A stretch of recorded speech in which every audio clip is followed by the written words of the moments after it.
Welcome to a merchant spotlight here at Shopware. My name is Jason Nias. I'm general manager at Shopware North America, and I'm thrilled to be joined by Christina Smith. Hi, Christina. Hi, glad to be joining you. Well, today we're going to talk about Miniature Market, a very cool brand out of St. Louis, Missouri.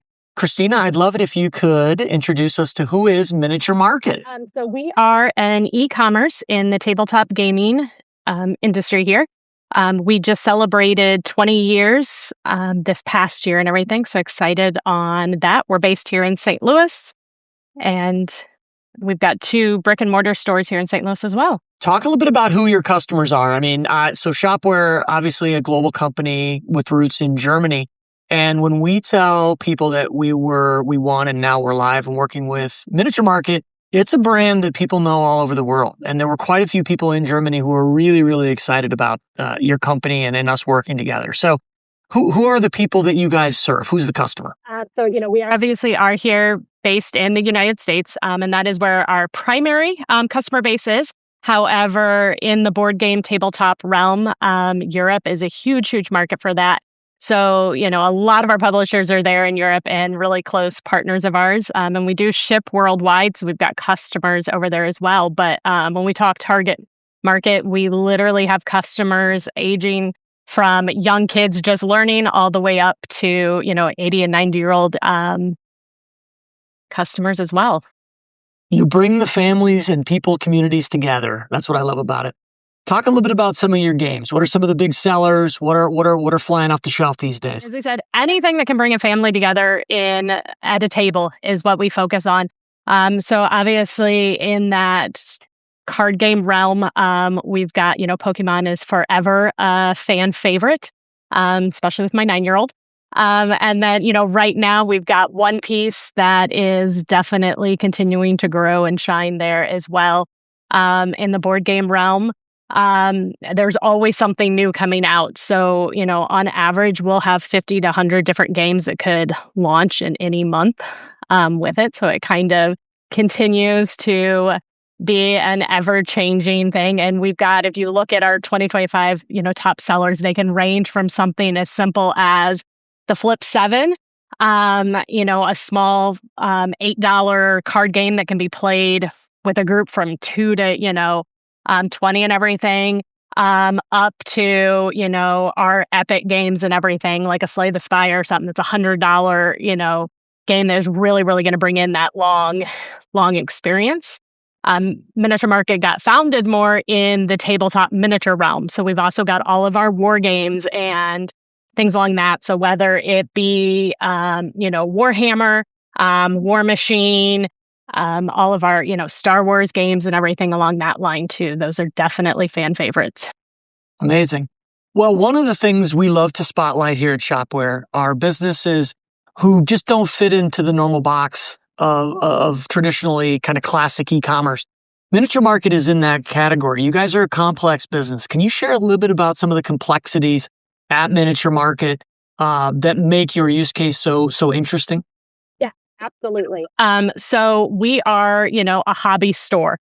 So even though we are e-commerce, we definitely have a very, very niche industry. We are built on a passionate, consumer base and everything. And so, over the entire lifespan of Miniature Market, and definitely over the last decade, there's been so much that we have grown as a company to really, really make sure we're focusing on those consumer needs.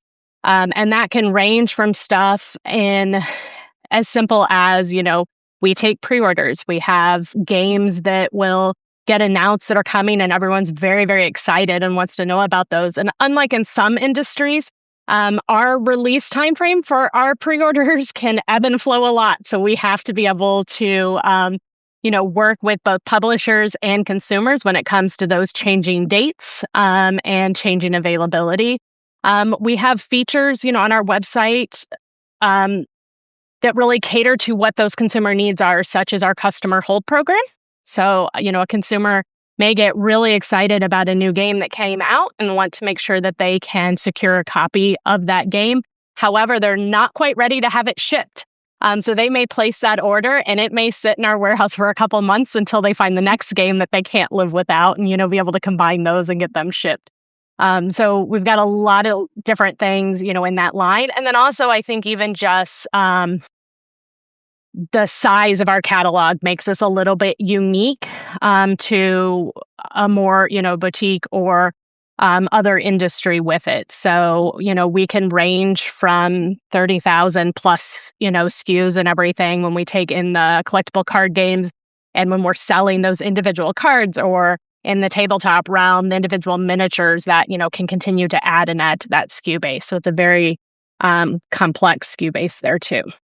Very much so. But what I love about Miniature Market is there's a lot of companies where people could buy games, and you guys have a really good focus on the customer, what they want, what they need, and you try and basically modify the business processes and approach to serve that customer base. Is that really the guiding principle inside of Miniature Market? Like, how do you get to those outcomes and those use cases? Yeah, absolutely. So as I said, we're an industry that is built on passionate consumers. And so as a company, we really want to make sure that we're focusing, on those consumers and, on those needs. For us to be successful and for us to continue to grow, it's all about community. Our industry it gets founded in all of these brick and mortar stores, around the country and around the world, that brings the consumers in to, play a game, to learn, to get excited. And that's how these games first, get on the radar for places. For us as an e-commerce, it's how do you take that same community and bring it online? And how do we fit into it? Because we certainly, our objective isn't to compete with the brick and mortar. It's actually really to fill in kind of those gaps and holes. And so that can be the carrying some of the products that are no longer the new and the hot, but definitely are still needed, and everything. So we end up with like the tail of the products and understanding the importance of, even if something has dropped off the hotness list, but there's still demand there, being that place that they can find that. Or, not every consumer can have a brick and mortar store within the 30-minute or hour drive. So, how do we kind of fill in those gaps for them and make sure that, we have timely shipping? So, with our location here in St. Louis, that leaves us very, very centrally located for the US. So we can try to make sure that, the average consumer can get their product in under a week, direct to their doorsteps. Love it. Well, how do you take us inside the walls of Miniature Market? How do you, as a brand with a couple of retail stores and a thriving e-commerce business, how do you think about those two things, both complementing and competing? You shared a little bit about how they cooperate. How about the other side? Do they ever compete? They can a little bit. We try to really make sure that it's kind of that growing. In my time here at Miniature Market, I've seen, some of that ebb and flow between it. So I've been with Miniature Market for almost 13 years now. And when I joined, it was very much so that e-commerce, focus with it. We did have a small brick and mortar store, but it was attached to our warehouse. And it remained that way for a number of years. But as it continued to grow, and as a company, we realized just how important that was. It was kind of giving it its own legs to grow with it. So we opened our first independent brick and mortar store that allowed us to have a lot more event space, allowed to have, a lot more with that. But it was located outside the warehouse. So some of the advantages we had of being right there attached to a very large warehouse, we kind of lost. And the two ended up growing a little bit separately from each other. And there became some stuff, happening then at the retail store that didn't necessarily kind of go with that online from it. And as both kind of grew over the last few years, we realized that making sure those are kind of brought back together as much as possible and playing into the strengths of a brick and mortar where you can get people in the stores, get their hands on these products, see that open products, as well as the size of what you can have in a warehouse. How do you really play to those two strengths and bring them together? Because it is two very, very different, strengths in it, being able to have the tactical experience with the game or be able to open the game can really get that excitement. And that's a little harder to replicate online. However, 100,000 square foot warehouse allows for a lot more opportunity for availability. than what you're going to get in a retail footprint. Absolutely. Well, part of delivering a very unique business with really cool requirements that are incredibly customer centric, it takes a village, both in terms of the team that inside a miniature market, an agency who helps is a trail guide to help implement this stuff, but also a technology stack. Can you highlight some of the technology partners in addition to Shopware that really make Miniature Market come to life? Absolutely. And that is something that is, grown exponentially, over the last decade and everything, just as e-commerce is continually and continue to grow. So, obviously Shopware is who we, are working with from the e-commerce, and we're excited on some of that stuff taking off. But we also, have recently partnered with Ship Hero, who's helping us from, that warehouse side to making sure that our inventory is as accurate as possible, that we're able to, have those one business day turnarounds on our orders getting shipped, out of our warehouse, as well as, daily receiving new inventory and everything. So we have that going. But then, it comes to everything from emails to social media to customer service, making sure that we've got key partners to help try to bring all of that mainstream together. So, we're using Klaviyo for our email, and it's not even just us partnering with it, but it's like how, making sure that those partnerships of does that Shopware and Klaviyo and how well can those communicate, and do they have a good working relationship to be able to make sure that those integrations, are working well. And then from a customer service side, we're using Zendesk, and that ensures that we can try to make sure we're tracking and getting the quality of customer service, that we want. And again, trying to make sure that that system, can that plug in with Klaviyo, can that plug in with Shopware, and make sure that we're really able to see those things interacting as much as possible together. Yeah, that's exactly right. I love that you made that point because one of the most important thing is the compatibility of all of these great technologies. They can work really well independently, but nobody lives in that world. We have to make sure these systems are all connected and you're getting the outcomes that you need for your customers. So I love that you made that point.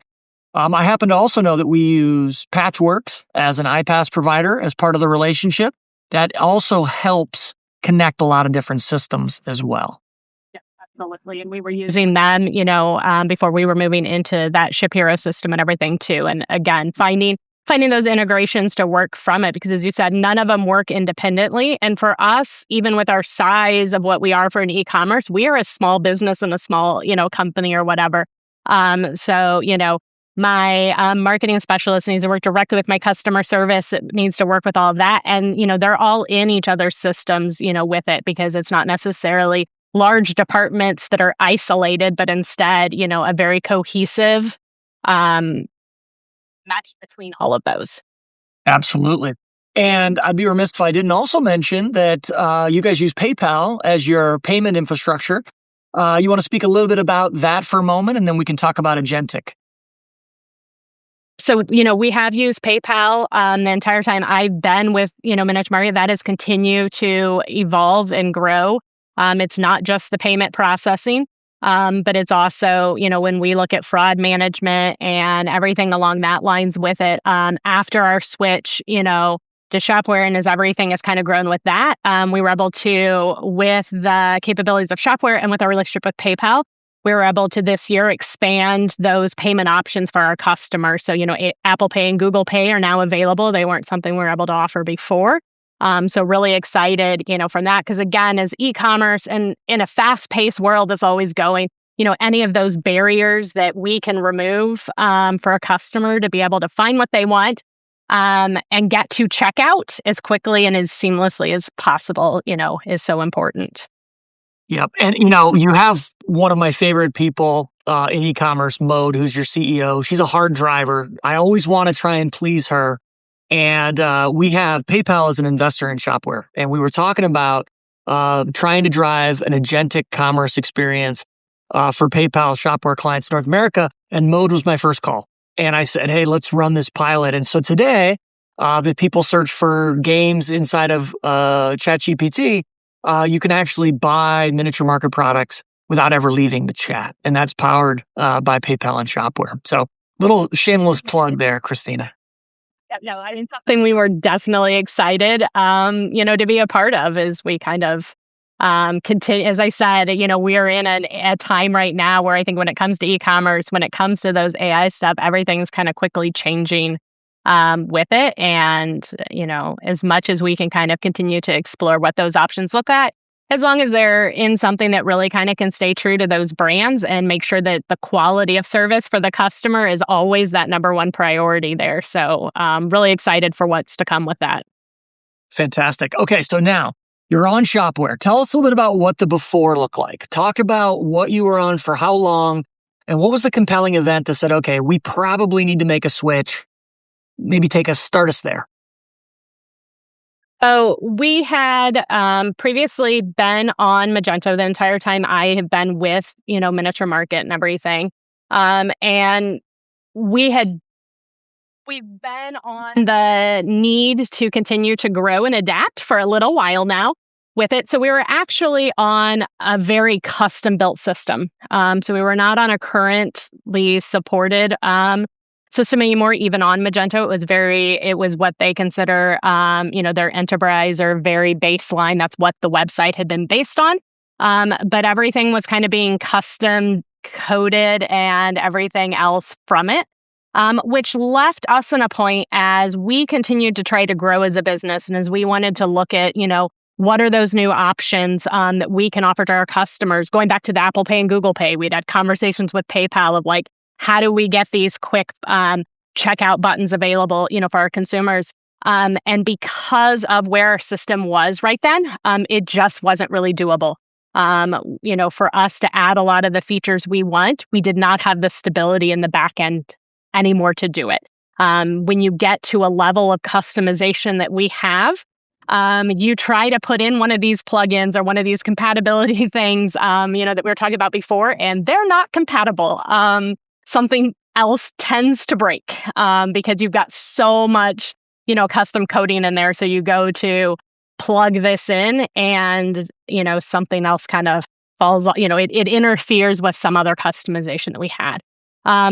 So really that was where, that had come from. Conversations had been happening for a while, but we just knew to really be able to provide the customer service that we wanted, to be able to continue to grow, to offer new features, to be able to come up with some really creative marketing campaigns or creative promotions and everything.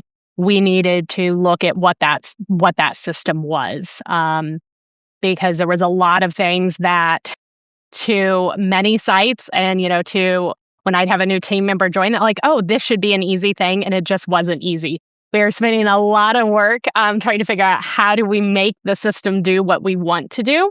And that was taking a lot of resources, from my teams, in particular, with it. And we were like, we need a clean slate and a really strong, solid, back end that can help us support these marketing initiatives that we want to move forward to.